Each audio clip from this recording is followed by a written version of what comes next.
नमस्कार सिंधुदुर्ग. बदलतय जग, बदलतय तंत्रज्ञान आणि आता बदलतोय तुमच्या माहितीचा स्रोत. जिल्ह्याच्या कानाकोपऱ्यातील इत्थंभूत घडामोडी आता अधिक वेगाने आणि थेट. जनतेचा बुलंद आवाज आणि सत्याचा निर्भीड शोध. सज्ज व्हा एका नव्या डिजिटल क्रांतीसाठी. सिंधुदुर्ग 24 तास. नवी ओळख, नवी ताकद, नवा प्रवास, नव्या जोमाने. लवकरच. तुमचा विश्वास, आमची जबाबदारी. कणकवली शहरातील अतिक्रमण हटाव मोहिमेवरून ठाकरे शिवसेना आक्रमक झाली आहे. अतिक्रमण हटवण्याबाबत केवळ नरडवे नाका ते म्हसकर डॉक्टर परिसरात स्पीकर फिरवण्यामागचे कारण काय, असा सवाल शिवसेना जिल्हाप्रमुख वैभव नाईक यांनी मुख्याधिकारी गौरी पाटील यांना केला. यावर प्रशासनाच्या वतीने जनजागृतीसाठी ही मोहीम राबविण्यात आल्याचे स्पष्टीकरण देण्यात आले. दरम्यान या कारवाई विरोधात ठाकरे शिवसेनेने आक्रमक भूमिका घेतल्याचे दिसून आले. सूचना द्यायची असते. सूचना आम्ही आता आज नोटीस काढणारच आहे, पण आधी त्यांना तयारी चालतं. आणि कुठे शहरातले नागरिक मॅडम तुम्ही आता शहरात शिवून आता आहोत. आम्ही 25 वर्ष या शहरात नागरिक आहोत. पाहिजे 2 महिना पाहिजे. आणि हे करा, काल तुम्ही रात्री 7 वाजता म्हणजे मी आलो नसतो तुमच्याकडे, पण 7 वाजता रात्री स्पीकर फिरला.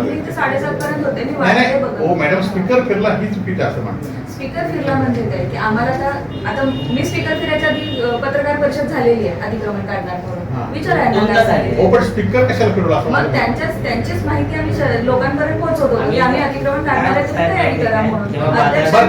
अध्यक्षांचीच माहिती आम्ही पोहोचवली. अध्यक्षांनी जे पत्रकार परिषद पेपर घेतली की नाही, पेपर मध्ये जे बातमी दिली तीच आम्ही अध्यक्षांनी सांगितलं.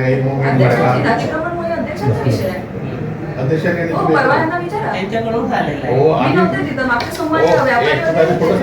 अध्यक्षांनी काय सांगितलंय की बाजारात जी फुलं घेऊन भाजी घेऊन बसताय त्या लोकांना काढा म्हणून. अध्यक्षांनी अतिक्रमण काढून अध्यक्षांचं म्हणजे माझ्या मध्ये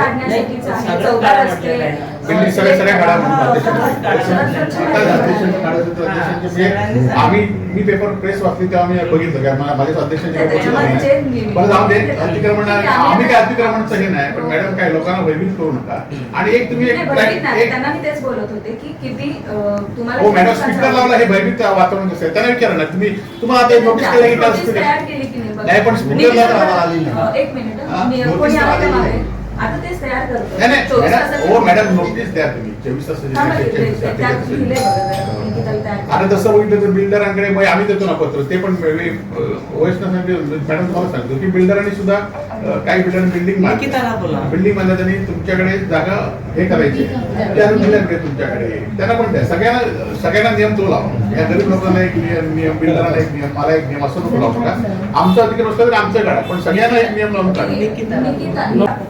कारण बाजारपेठेमध्ये आधी बऱ्याचदा झालेले मी स्वतःही जाऊन आले, तुम्ही बघितलं असेलच. बाजारपेठेमध्ये मागच्या वेळेला पण स्वतः गेलेले. आता दोन विषय आहेत. बाजारपेठेमध्ये अतिक्रमण आहे ना मॅडम, ते रस्त्यावरच आहे. म्हणजे कसं आणि हे नंतर बाजारपेठेपासून आपत्या पेट्रोल पासून श्रीधरनाईक पुतळ्यापर्यंत आहेत ना, ते स्टॉल आहे. शिवाजी पुतळ्यात आहे तिकडे ते स्टॉल आहेत. आणि श्रीधरनाईक पुतळ्यापासून याच्यापर्यंत रेल्वे स्टेशन पर्यंत सुद्धा स्टॉल आहेत. आणि ते रस्त्याच्या बाजूला आहे, म्हणजे साईड पट्टीच्या बाजूला आहे. म्हणजे नगरपंचायतचे पहिले नाही नगरपंचायतचं मॅडम गटर मारलेला आपण तुम्हाला बघितलं स्टॉल फुटपाथच्या बाहेर आहे. सगळेजण पहिले फुटपाथ नव्हते आपण आणि तेव्हा साहेब मॅडम सगळ्यांनी सांगितलं सगळ्या लोकांनी की फुटपाथच्या तुम्ही बाहेर थांबा म्हणून असं सांगितलं. नाही झालं मॅडम हो त्या प्रोसिजर ना.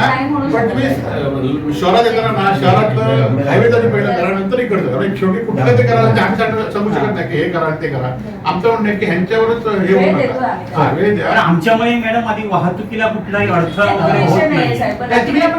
हो मॅडम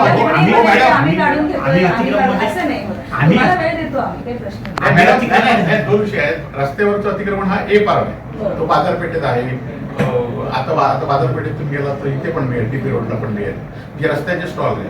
आणि अतिक्रमणचे स्टॉल आहे ते सगळीकडे आहेत. सगळे 500 तुम्हाला नोटीस येणार 500 हे पण असते. नुसत्या 50 लोकांवर अन्याय नको असं आमचं म्हणणं बरोबर. सिंधुदुर्ग जिल्ह्यासह इतर जिल्ह्यातील ताज्या घडामोडी पाहण्यासाठी सिंधुदुर्ग 24 तासला सबस्क्राईब करा आणि बेल आयकॉनवर क्लिक करा. सिंधुदुर्ग 24 तास सदैव तुमच्या सोबत.